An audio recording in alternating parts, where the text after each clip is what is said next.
In the news this week, the National Trust U-turns on its compulsory LGBT badge. DUP leader Arlene Foster speaks up for traditional marriage and the unborn.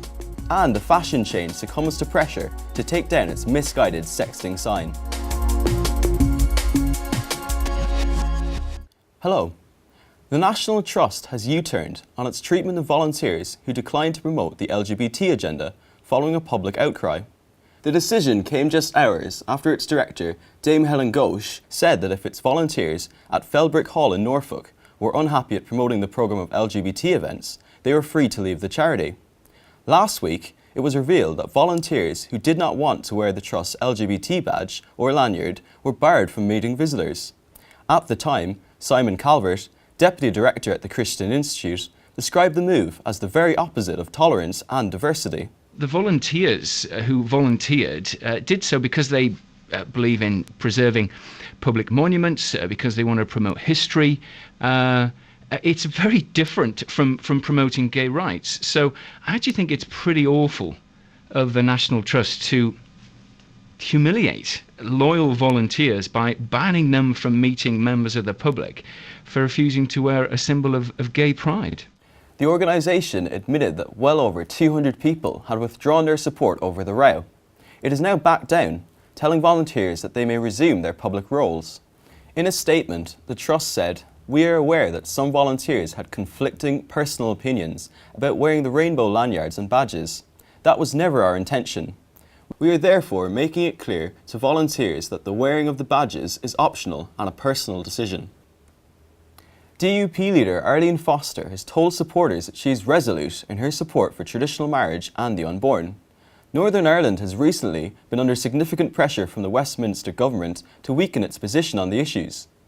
But speaking at an event organised by the Methodist Church in Ireland, Mrs. Foster said her party believes that marriage is between a man and a woman, and it remains my position very firmly. She spoke of her frustration that if you stand up for the definition of marriage as we believe in it, then in some way that makes you homophobic and a hater. Nothing could be further from the truth. Following a separate meeting with the Precious Life group, the DUP leader was just as unequivocal on abortion, saying her party would do everything in its power to uphold Northern Ireland's current law. The BBC is continuing to broadcast a one-sided view of transsexualism that will further endanger the minds of young children, the Christian Institute has warned.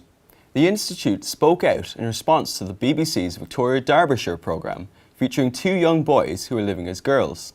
Since the filming began in 2015, the stepmother of one of the boys has also decided to start living as a member of the opposite sex. Alexandra now lives as a man known as Alex. I feel 99% girl and 1% boy. I always had to complain and say, oh, I don't want to put trousers on, but now I'm a girl, I'm like, yeah, I get to put tights on and dresses on and all those things. The Christian Institute's head of communications, Kieran Kelly, criticised the BBC for becoming the cheerleader for such damaging gender ideology. Once again, the BBC is given a wholly one-sided view of those struggling to accept their true sex. They must know of those people like Walt Hare, who have recognised and re-embraced their true biological sex, but choose not to provide a balanced view. And finally, a fashion chain has removed a sign encouraging young women to share nude images of themselves after thousands of complaints.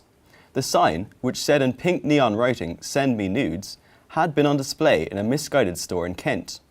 The company claimed it was all about empowerment, but the sign quickly prompted accusations that it was reinforcing pressure on young women.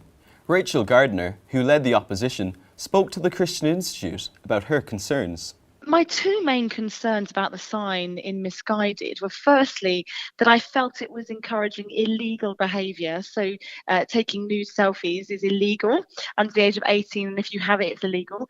But the more pressing one for me was I felt it's a sign that legitimises the intense sexual pressure that young people feel under, particularly teenage girls. When I heard that the sign had been covered up initially, I was really pleased at how quickly the store had responded so positively to our request.